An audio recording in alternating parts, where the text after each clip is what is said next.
Good morning, good afternoon, good evening, everyone. Thanks for joining this webinar held by Ksapa.org. We are delighted to welcome you with us and get a chance to engage with Ksapa on stakeholder engagement and human rights. I will start with short online meeting instructions. So we are on the same page about our best to make the most of this webinar today. We're using Zoom, and you're muted by default. It's basically just a way to ensure high quality for everyone to take part in the discussion and listen. There are options, of course, to engage through a chat that is open. There is no need to use the camera, so just a video. The reason being that I think it's a good way to ensure that there is a good bandwidth for you and for your experience, as much as a good way to maximize the carbon footprint of this webinar. You are very welcome to invite colleagues, people you think could find this content interesting. And this is recorded and will be uploaded on our website afterward. So you can make sure to share the content or have access to the presentation after the webinar as well on our website, and the section is actually hosted in the publication section of our website. My name is Farid Badash. I'm a CEO of our organization, Ksapa.org, which I can briefly introduce to all of you with a focus on some of our activities to lead local stakeholder engagement on human rights. So in short term, I will make a brief introduction so you get a sense of the kind of experience and capacity we have. So I think it's always good to have a good understanding of the perspective of people sharing their views. And then we'll discuss about local stakeholder engagement, the context of growing regulation and good practices for companies and investors related to respecting human rights. And then we'll be very happy to share some tips. And you have to closely listen to this discussion, because I will share also experience and examples that are not necessarily across those slides. The reason being that the topic is always pretty sensitive, so I think it's always better to just keep it light, so yourself you feel comfortable to engage and share information. It's a principle for us, human rights being a sensitive topic. We know we've engaged closely, but we respect confidentiality of specific program or people. So Ksapa.org is organized as a mission-driven organization. Ksapa means discernment, wisdom, soundness, reasonableness. We were founded in 2019. Being an organization that is geared to support investors and private sector to accelerate their contribution to global goals. And how we do this with very experienced people. We lead our advisory activities. We have a good sense on how sustainability has been moving for the past 20, 25 years.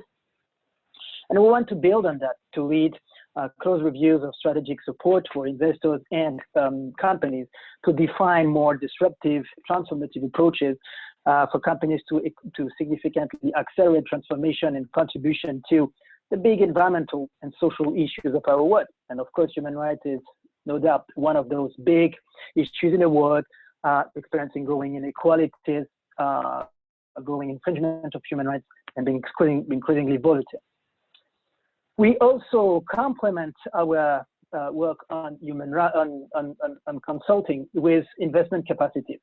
We design and we lead in impact investment programs, enabling to federate investors to accelerate the funding that can support and fast track transformation of supply chains, operations, and that's something we do across the global goal agendas, and we have programs on carbon. We have programs on that improve access to human rights, typically through technical training, improving the access to decent work, and managing, for example, gender issues. And we also lead some advocacy work as a .org organization, just believe it's important to share our experience, inspire others, and make sure that we are as open source as we can. So you taking part in this conversation today, other people, your colleagues, peer people you might know, might use these resources. So, you know, they have some ideas about how to move forward, and as this is part of our mission, accelerate transformation and contribution to global goals. We do advocacy work through especially our blog section. We produce on a regular basis couple of articles and briefing papers, which are accessible on our website. We actually are also pretty active on social media through Ksapa.org for our Twitter account, for example, and we have a LinkedIn account as well. We are headquartered in Paris, France, and we operate with a network of a little bit more than 150 local partners who provide a combination of expertise and or local contextual understanding across our activities and programs. And when it comes typically to human rights, that's super important, super critical, because that's how we combine expertise is needed to ensure that we have the best understanding we can of the local context as much as of the business and the operations we want to address. So we combine legal, agronomists, development people, for example, safety experts, and we do this with people who basically are also headquartered or located across a good number of geographies. This is a review of our consulting activities, which I mentioned, and this is an example of our investing activities, pretty related to how we want to accelerate contribution of investors and companies to the global goals, and very closely related to many human rights issues that will be part of the rest of our presentation today. Typically, we have smaller farmers across agricultural commodities who often suffer from very hard working conditions, poor wages, and multiple other issues which they can face. And they lack access to technical training, ensuring that they can improve their practices. And we are designing some programs which generate a return, so that attracts some investors and companies, and generate, and that's the most important, impact, because the dissemination is pretty high, and that enables a number of farmers to improve their practices and really improve their lives. So that's typically the kind of program that we believe is part of the responses which can be designed to improve human rights of people across multiple geographies in the world. Let's move on for the core of our presentation, local stakeholder engagement and human rights.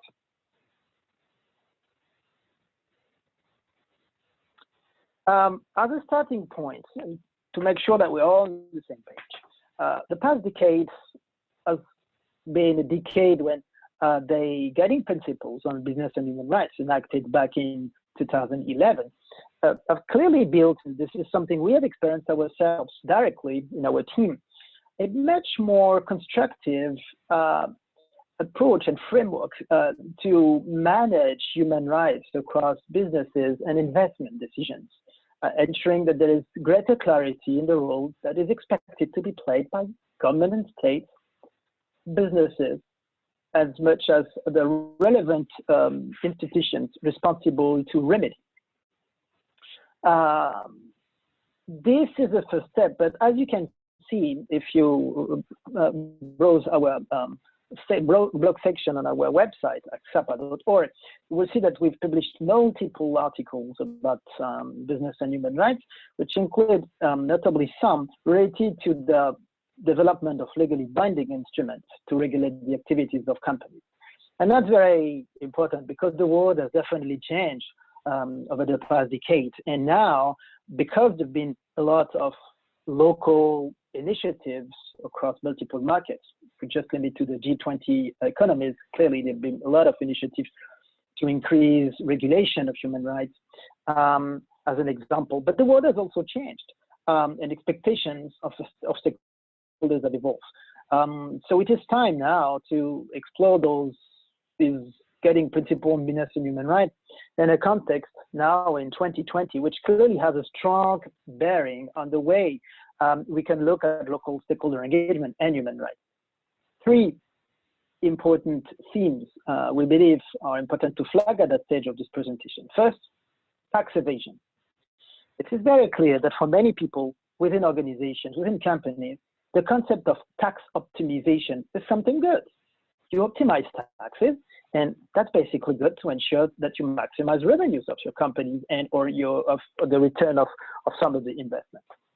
This is changing. Increasingly, in context of growing inequalities, there is a clear expectation to see a fair allocation of taxes across markets, and notably where operations are activated and where companies or investments are basically making the value and the money. That might impact manufacturing sites for factories, and that might impact for digital businesses, of course, markets where digital solutions are generating revenue. This is a very sensitive topic, but clearly something that is closely connected, because tax is a tool which enables local markets to improve infrastructure, improve lives of local people, provide better access to education, for example. So there's a close connection between tax and access of human rights and the capacity of local governments to protect human rights of people. A second big issue, and of course, the current context where there is growing mistrust in multilateral organizations and the return on globalization for people, is related to bilateral investment treaties. Some using, for example, investor-state dispute settlement principles, generate a system where there is a cascade of legal entities, making it very difficult to understand which entity is accountable for what human rights abuse. That means in practice that you can have a business or an operation, let's say in Malaysia, and with a legal entity in Malaysia, and because there is a bilateral investment treaty between Malaysia and whatever G20 country, let's say United Kingdom, the treaty might make it very, very difficult for local people in Malaysia to put in trial for human rights abuses the actual entities which has responsibilities. This is for many stakeholders a big problem and a big challenge, because that means that how do you want to expect organizations to be held responsible if the legal entities cannot be held accountable? I would actually look at that from another perspective.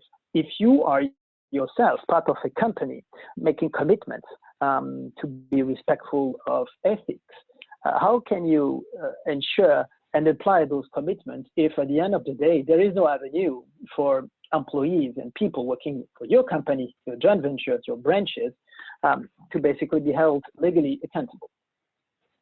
Last and very important theme that actually relates to the current context on how human rights are framing relationship and dynamics at local level, the concept of data and data collection, usage, and sharing.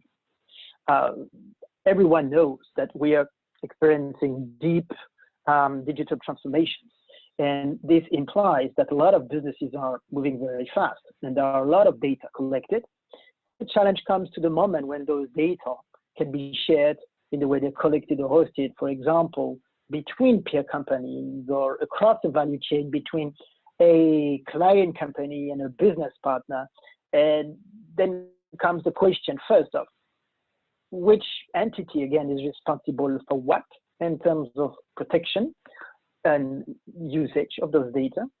And second, what ignorance people have of using data that might basically be misused. There've been a lot of examples recently where, for example, some data enabling smart building to use energy based on how people are using the building could actually be also used to track and monitor the activity of people, which is some rights of people, depending actually on how you want to use that information. So as we can see now in 2020, we are clearly in a very changing world where businesses and investors have to face primarily 6, and I will start with 3 big changes which are really impacting their operations. And every company, every investor has to look closely at the 3 elements that I'm going to share now. First, the concept of mandatory transparency and human rights due diligence. That might apply across operations, joint ventures, supply chain, and I should even say client and customers. There's been a lot of initiatives. I would actually mention the Human Trafficking Act in California and the US as an example, which is actually not displayed on the screen, but which shows that it's clearly not something that is specifically and uniquely a European thing or whatever. Instead, it's been much more global than that. And at the end of the day, the point has been that there have been multiple initiatives coming from very different markets, which are in common to expect companies, investors, to have a good sense on human rights that they might infringe across their activities, define an action plan to mitigate those risks. Then, of course, many of those initiatives are slightly different in content. The UK's Modern Slavery Act focuses on modern slavery and on the supply chain, as an example. The France's duty of vigilance law is more interested in a broader understanding of human rights, environmental impact, and safety issues that might apply across supply chain. So the themes or the topics which are covered by each of these initiatives can be different. And at the end of the day, the conclusion is the following. Between today and let's say up to 2025, there is growing complexity in the space here, and companies, investors will increasingly have to be able to demonstrate their capacity to lead a holistic understanding of how human rights, with the International Bill of Rights being the starting point, so it's close to 100 potential rights, might be impacted positively or negatively. And of course, the negative aspect is the key for those discussions across their operations, no matter whether we're talking about how the solutions might be misused by users and customers or clients. What about their operations and how they are manufacturing, producing their products and services, and or procuring and sourcing activities, and this across their markets.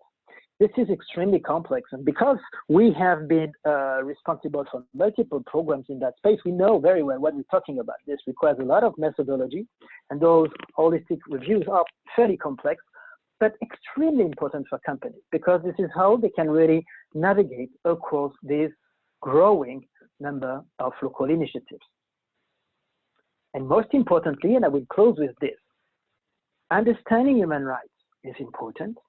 Building an action plan to mitigate risks is important in good faith, but there are 2 additional and complementary elements that are very important for companies to be serious, trusted, and have a good approach to human rights. First, what matters, if we get back to the guiding principle of business and human rights, is the capacity to demonstrate impact. It is great to map issues. It is great to have an action plan. It is much more important to demonstrate, ideally in close coordination or connection with those whose rights might be impacted, to show how measures have been able to mitigate actual risks from the perspective of potential right holders. And here I'm introducing the concept of right holders, meaning the people, whether we're talking about employees, about contractors, about people living in communities that are based across or near factories. So we're talking about right holders in that space. And from their perspective, how their rights have been better managed or potential human rights abuses have been mitigated. That's very important. 2, another aspect, the fact that all of these mapping might make sense, but needs to be refreshed on a regular basis because the context might change. For example, let's think about a factory which is built in a rural area. And a couple of years later, because there is growing urbanization in the area, well, the context is very different. And the way human rights might be approached to understand the potential risks that might apply for rural communities might completely change if it's much more populated and there are much more different businesses that are growing just next to the factory. That's an example. Another contextual element that might change and might clearly require to update on a regular basis the mapping of the potential human rights at risk, which is the fact that technologies are changing and the fact that because we're in the middle of deep digital transformations, it is very clear that some rights might, infringement might change over time simply because the processes are changing. Let's move to a second area that is extremely sensitive and of growing importance for businesses and investors. And I would frame it as a way to be actually smarter, to really work hard and understand really the issues that might be for companies and investors. I have used the concept of right holders just on my previous slide. And I said just in simple terms that the right holder might be an employee, a contractor, someone living in a community close to a factory. This is good, but in many cases, this is not enough. The key question in those people whose rights are particularly at risk are what we might call the vulnerable segments. And you might understand vulnerable segments the way you want. It might be driven by statistics. It might be driven by local contexts. There are multiple ways to segment and drill down to right holder segments and understand which vulnerable segment might basically be part of those. Here you have a few examples. We might want to talk about migrant workers. One thing is to talk about employees. And for example, workers, let's say in a plantation and a factory. Subsegment of those might be the migrant workers. These people who basically don't necessarily understand the local language, don't necessarily know their rights. And just because of those two things are likely to be more vulnerable. Might look at that from a gender perspective. And typically, let's imagine a workforce where 2/3 are male, 1/3 are female workers. There are many reasons to believe that there is likelihood that from a gender perspective, we can understand some of the rights that might be at stake, particularly for women, which might just not be experienced by men.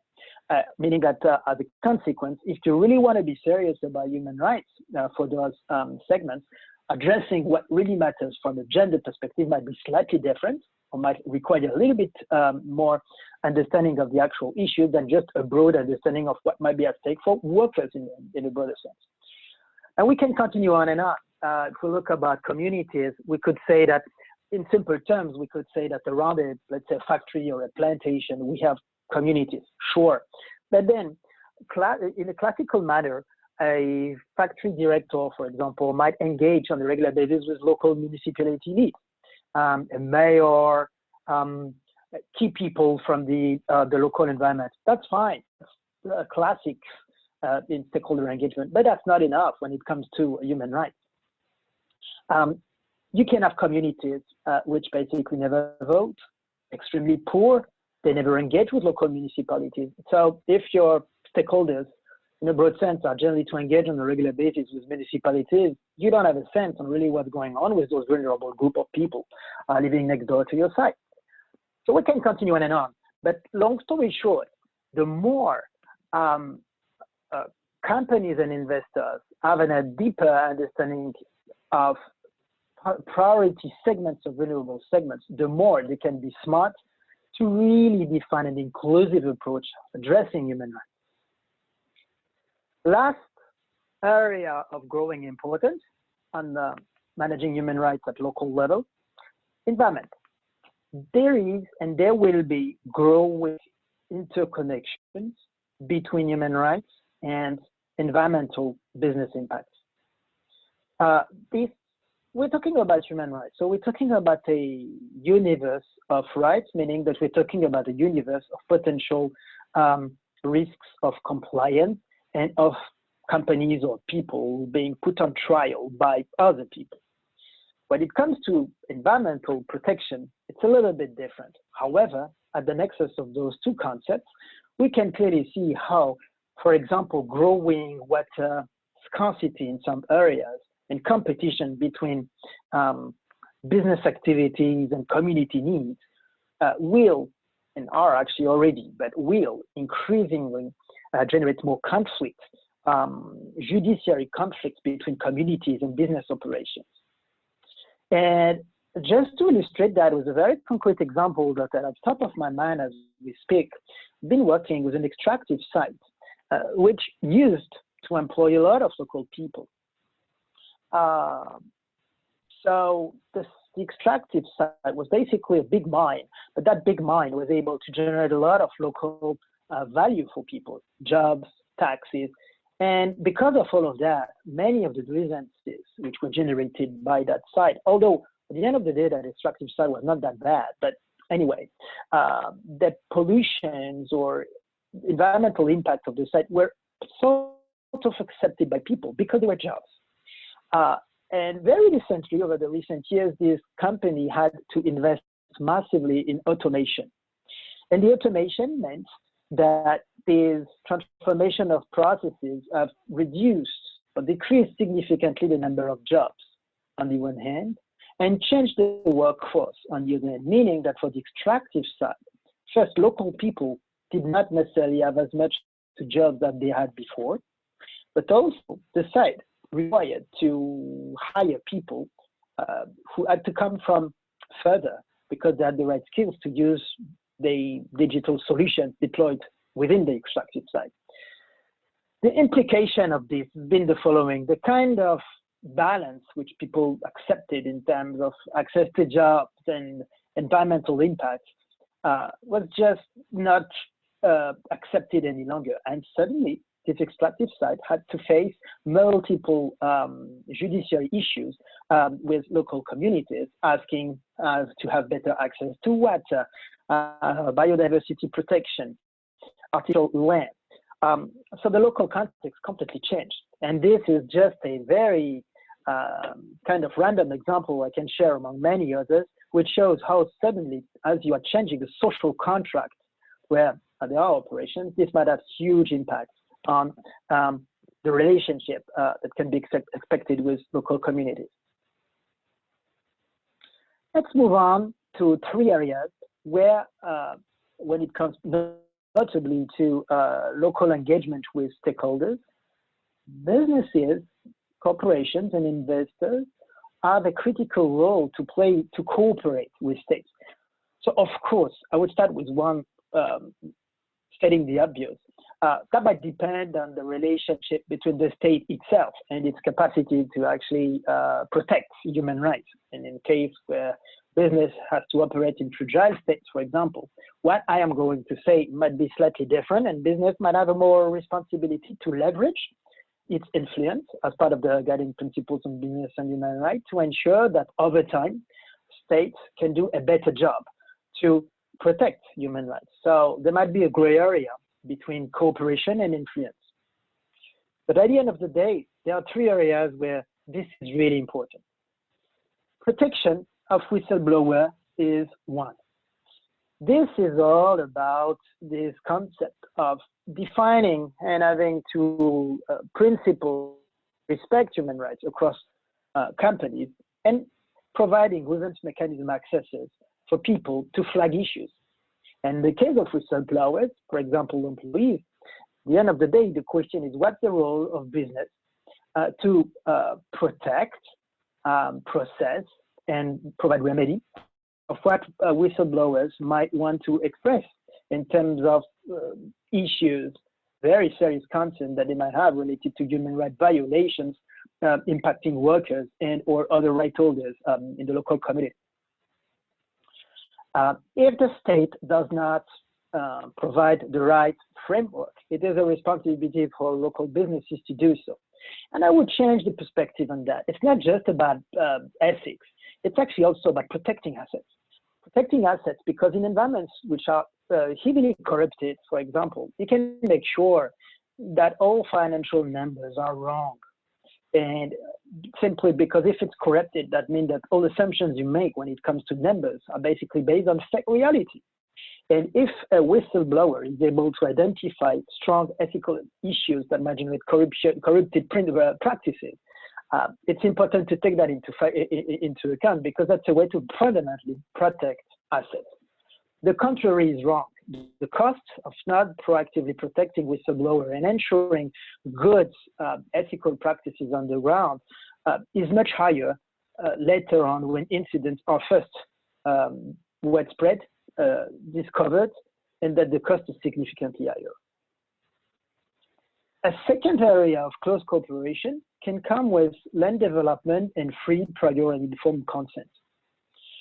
I would take an example to explain this, because this concept is all too often defined from a regulatory perspective exclusively for what are called native or indigenous people, depending on the countries. For example, in Malaysia, we might talk about the Orang Asli people. And I was stuck with Malaysia today. I've talked a lot about it. But then, for example, in Canada, we might have indigenous people defined as being part of the First Nations of Canada. Now, in the Philippines, there is a different definition. So FPIC is coming from that perspective, how to protect and respect those vulnerable people who have a status in country. But it is time to expand that concept clearly way beyond to communities in a broader sense, having a living, having economic activity in areas which are impacted by additional or new investments. It could be the development of an infrastructure. It could be the establishing of a new factory or an economic zone, whatever. This impacts local people. People might think it impacts positively, creating jobs, maybe, but it also has a negative impact. Let's assume that some people are living from ecotourism, for example. Well, having a large industrial site next door is not good for ecotourism in general terms. And so this concept is closely related to the question of public consultation and how authorities are able to lead transparent, professional, public consultations which are inclusive of the interests of local people. And when those local authorities are unable to do so, businesses and investors are in big troubles because they're squeezed right in the middle of two things. And I've experienced that many times, as much as many people working with me. These situations where on the one hand, you are a company or an investor and you engage with government or authorities to have access to a contract. Let's take the example of building an infrastructure. Great, happy, you win the project. And then when you arrive on the ground, the truth is basically that people are unaware. The project is controversial. People don't want to hear of it. And you're squeezed in the middle of those two things. You have penalties because you need to deliver on time based on what you've committed with the government. And on the other hand, you have to manage the local social complexity. And that can be really, really challenging. So these cooperation between states or authorities in Robertson and businesses is critical, because beyond the concept of free, prior, and informed consent and the process of leading good, transparent, professional public consultation comes the question of how, as a company and or an investor, you can expect to know, to have a good sense on the context where you're investing, so you make the right assumption. So the state or the government, which has interest to attract foreign investors, is able to provide a good, safe, trusted investing environment. And so we can frame it this way. Cooperation in that space is a good avenue, on the one hand, to ensure that process to develop new infrastructures and new development in local areas is inclusive of local communities and people, one, and at the same time, it is in the interests of investors and businesses to get it right in close cooperation with states, not to be critical about the fact that they want to manage urban planning the way they want, but at least to ensure that they do that in a way that is respectful of people and trusted for business decision makers.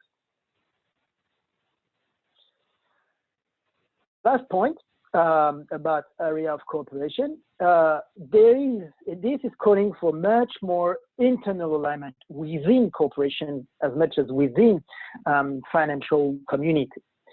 Some people within your own corporations, for example, will always ask for bilateral trade agreements, calling for, as I said a little bit earlier, tax evasion or exceptions on rules, simply because that's a way to increase trade between two markets.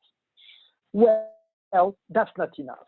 Today, being responsible and at the same time, and very related to the previous point, building trusted environment for investment decisions implies to ensure that there is a continuity of responsibility and accountability, a continuity of tax allocation across the trade relationship between, for example, two countries.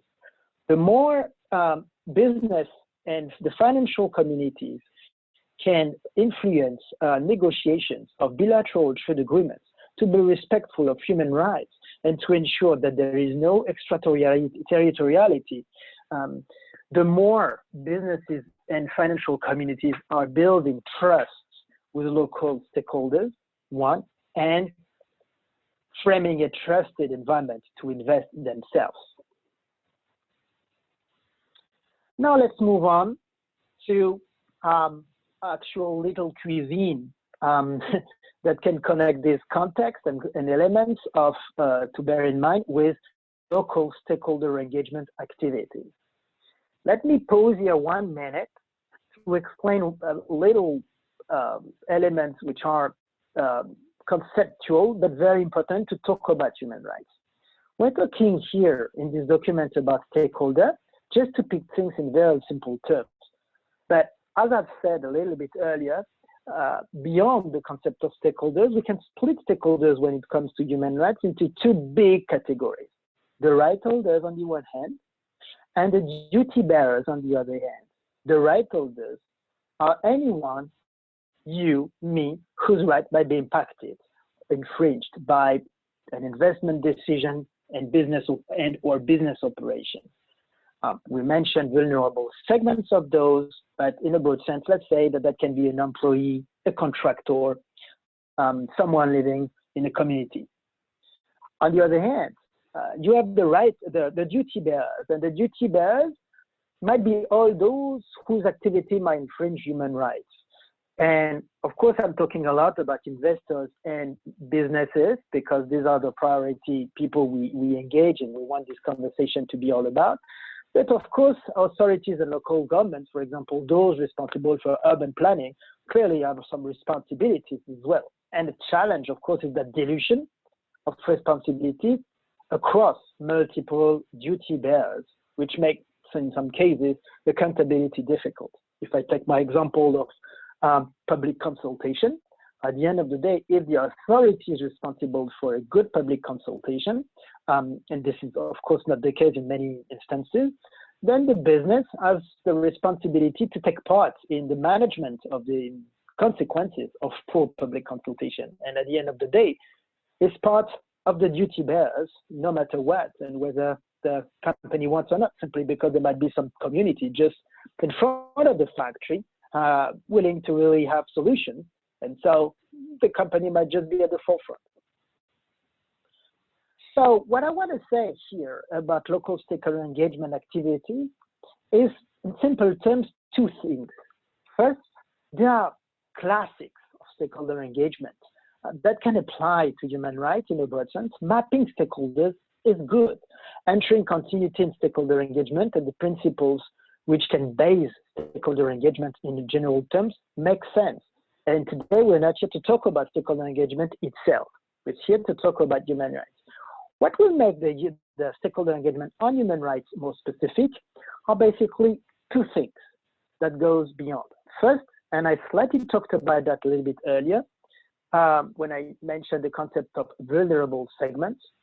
It's all about being creative in the mapping of stakeholders to go beyond the usual suspects. Of course, companies, or a factory, let's say, or a plantation, has ongoing relations with local authorities and municipalities. This is fine. But when we want to engage on human rights, it is important to build connections with vulnerable segments. And sometimes some of the poorest people in the community who don't vote, who never engage with local municipalities. municipalities in some cases have no clue about those people. They don't know, they neglect those people. That's the reality on the ground.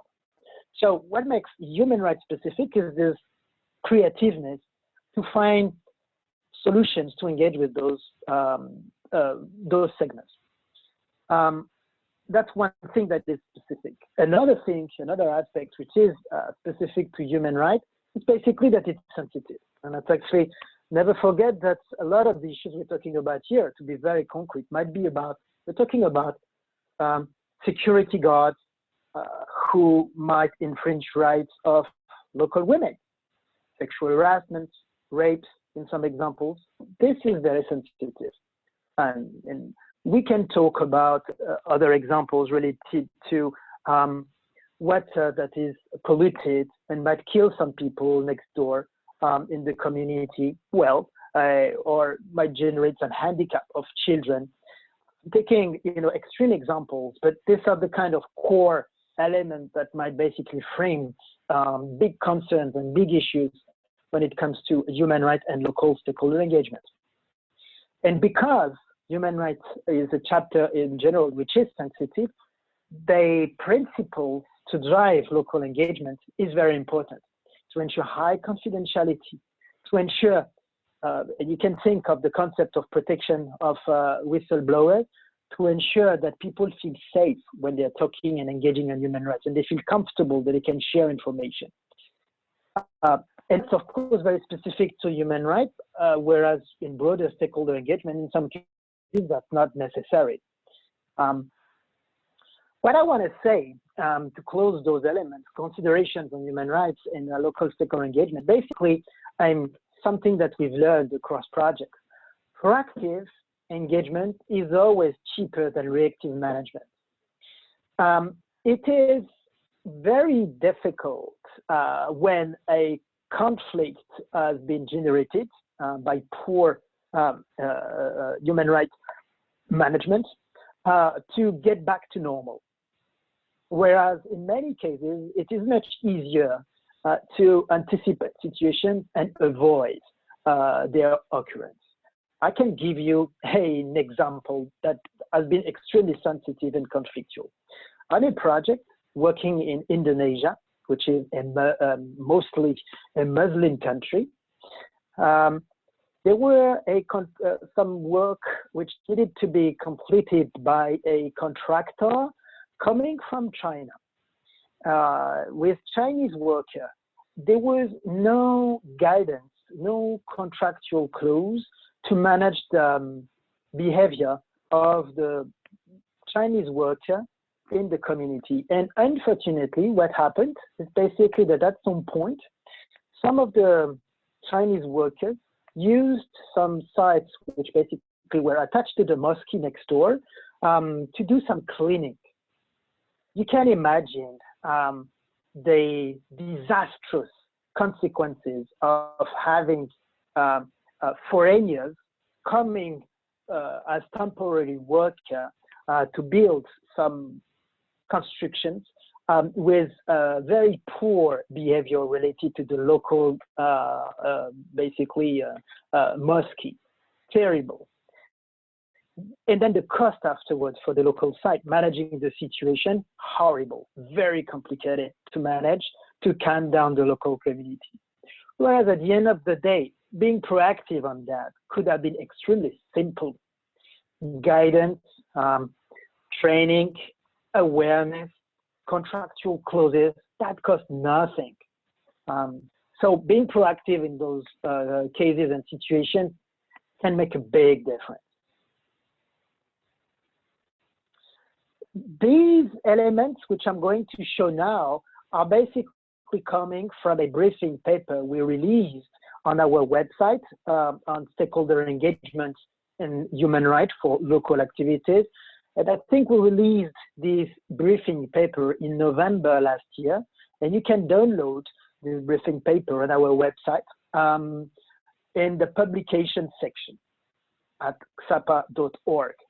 And that briefing paper provides much more text and information and guidance. And we decided that for the webinar today, we would extract a few graphs coming out of it. So you can see basically the kind of processes you're in if you want to lead, design a solid approach to manage human rights for local activities. We've simplified a lot of things to make it digestible. But at the end of the day, with the color code, you can see three big phases. The planning, at this moment when, for example, if you're a company or an investor, you basically fish for information to understand in discussion with local authorities or government what plan they want. If they're building a construction, you feel that you have the right competencies to invest or basically lead the construction work yourself. So the planning is the moment when you can take part in collecting information to understand the social risk and opportunities related to the local site. There is nothing underground. It's all about the planning and scenarios about how to design the project and what feasibility is possible, how at these early phases the project might be inclusive or manage potential risks related to the deployment of the project with local activities and local people. This phase is critical. Interestingly, this is a phase where there is time, where the cost is very low, because at the end of the day, we're talking about a phase where it's all about being creative and understanding what's going on to define plans. But in many cases, this is not the phase where many industries or investors think about human rights. De facto, human rights way later, at the moment when they're stuck in solutions, industrial solutions already defined, and it's much harder than to mitigate many risks. So that moved to the second phase, implementation. And the implementation phase, and of course for complex projects that we can find in the industrial environment, in energy, extractive activities, for example, and we're very familiar with many of those. The jigsaw we're talking about here is pretty complex and simplified with only one pillar that we call implementation, but there might be thousands of people involved, as much as hundreds of contractors and suppliers, and it can be extremely complex to orchestrate the whole industrial implementation and deployment. We know that for sure. And with this, it is clear that we look at those aspects at a moment when the construction and the development of operations can be a good moment to identify opportunities to include stakeholders and really manage very concrete plans to mitigate risk. And the last pillar that is presented here might include the ongoing way to refresh understanding of local context. As I said a bit earlier, that local context might change in a profound manner. Let's take my example of a rural area transforming into something much more urbanized, as an example, as much as technologies and the digitalization of operations, changing workforce and changing multiple implications of human rights in the local context. And a third example might be the downsizing and the closure, and the moment when the company is withdrawing from a local environment, which has also human rights implications. So you can see that they are with multiple situations where it is difficult to define one plan. And instead of being just a continuous plan, moving from planning, implementation, and evaluation, instead, here we're talking about continuity and adaptation. And human rights requires to ensure that there is continuity and adaptation. To respond to a question that is coming to the chat, if local NGOs are restricted and muzzled across all of these activities, there are solutions to be creative and address those. As I mentioned a bit earlier, across the planning, implementation, and evaluation phase, for example, for planning, a simple solution in some cases can be to use external or international conferences that are hosted outside the country, and to find some solutions to influence for some of those conferences to invite. Because I'm getting that example because I've used it myself. to invite those and get a chance to talk to them in areas where they feel more comfortable to speak. Social media and some encrypted social media can be another solution to engage conversation with some of those actors. And I want to say that companies and investors tend to be shy when it comes to human rights in most cases, simply because they don't think that it's their responsibility to protect or defend NGOs or whatever. But I think this perspective needs to change. As I've tried to mention a couple of times across this webinar, there are business reasons why being respectful of human rights is no more, no less, in a way, than being able to build trusted environment for companies to invest and know basically where they're investing. So without necessarily using the human rights language, there are multiple things that investors and companies can do to influence and force governments to include the perspective of those who have a very controversial or different point of view, to build trust basically with investors.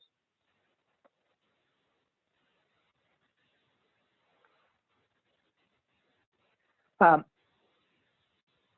will move to these points that I'm just making right now. What good continuity and ongoing engagement can mean and imply for stakeholders. I've seen situations where companies or investors would send someone knowledgeable from HQ to spend a couple of days on site somewhere. And, you know, that's fine. That's a way to build alignment within the company or within a community of investors and to help get a sense on the local context and things like that. So that's good, that's fine, but that's clearly not enough. Continuity is all about being able to understand the local context, and you build trust with local stakeholders because there is ongoing management. And this ongoing relationship does not come with someone flying from an HQ, no matter where, once a year or whatever. That's clearly not enough. Instead, there are multiple mechanisms, which can include the development of a local platform that might be agile to adapt and to refresh basically its participants based on the issues. But that's a way to have a local dialogue that is ongoing. There are ways to build local capacities, and there are some companies, I'm aware of examples in the extractive universe or in the tech industry where local management is of factories, for example, is trained to lead discussion on the stakeholder engagement. So that can be examples to build more local capacities with people who are living on the area. There can be investments made with community liaison officer, people who are trained to identify local issues and manage those in close discussion with communities all day long, all year long. And I would add two things: the concept of grievance mechanism. And with this concept, we published another briefing paper on grievance mechanisms, as much as some articles on our blog section about grievance mechanisms. It's a fascinating topic. At the end of the day, the point is the following: how a worker, a contractor, someone living in a community can flag issues in a way that he or she is aware that there is a channel, that his life can be safe, and that she has confidence in the fact that the issue will be processed. So that's basically the concept of grievance mechanism. Is it through a phone number, an internet access, and a mailbox, a phone, digital application, whatever. Last and not least, social media activities. We strongly encourage to have a close look of local social media activities using, it could be Twitter, LinkedIn, Facebook, TikTok, Instagram. There are multiple, even local applications, which are extremely interesting because just the way sometimes some young or whatever influencer make joke about their lives on a day-to-day basis in local environment might basically be interesting to understand the implications in the role that the company or a site might play in that space. Social media can be a very creative way to maintain an ongoing monitoring of potential concerns or issues. in local areas. I would close this presentation with a few closing considerations. We're at a time where this webinar is held at a moment when today we have, with India joining the global confinement movement given COVID-19, we have likely something like 2.3 billion of people who are asked to stay home, and with huge impact on local activities in multiple regions and environments in the world. And we know, and at ksapa.org, we released earlier this year in January a report called Towards 2030, which you can download on our publication section as well, which provides a perspective on why and how a series of environmental and social challenges are going to disrupt fundamentally and radically a lot of businesses for the years and the decade to come.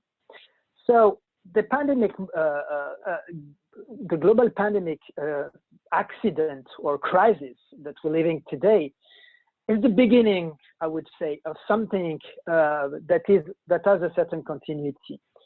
Tomorrow, after tomorrow, and in the years to come, there will be other major events that can be industrial crises. Fukushima was a good example. There will be others. Bioterrorism that could lead to other pandemic crises. Climate change that can generate more extreme weather impacts on local environments. So there will be other crises. And COVID-19 is an opportunity to learn the implication of what a major crisis can have in the relationship that a local site, an industry, a factory, whatever, related to its employees and local communities, contractors, and so on, can have in the management of major crises. And I would connect that with human rights, because human rights is the agenda which can generate a sense of community, a sense of inclusiveness between people. If we are aware, if you're a factory, and as a factory you use human rights and you are very serious with continuity to understand the risk and respect people, that means that at times of crisis, the community and the sense of solidarity that might come will be useful to navigate major and known and major crises. So there is a strong business case to address human rights, not only because, as I mentioned at the beginning, there are growing regulations and growing movements forcing businesses and investors to look at those human rights issues seriously, just at least from a compliance perspective. But as I said, I think it's also because that's how they build a good business case to protect assets and money. And now I'm saying that because we'll have more crises, human rights is the avenue to map, engage, build trust between people in local environments, local sites, that help to navigate the unknown and navigate the crises which are going to happen again and again for the years to come. I want to thank you very much for your attention, taking part in this webinar today. I hope no matter where you're based, that you enjoyed your coffee, your lunch, or your snack break in the afternoon or your evening with us with this webinar. I took the time to display this closing slide to give the contact details that can be useful. For follow-up questions, feel free to use contact@ksapa.org. It's a very human email that is processed by our team. So there are people who can respond to it. We're based in France, and given that we have a pretty strong network of people across the world, we would be very happy to make sure that we can approach and address those issues in the most pertinent manner, combining the best mix of expertise with the best mix of contextual understanding. We wish you an excellent end of your business or evening day.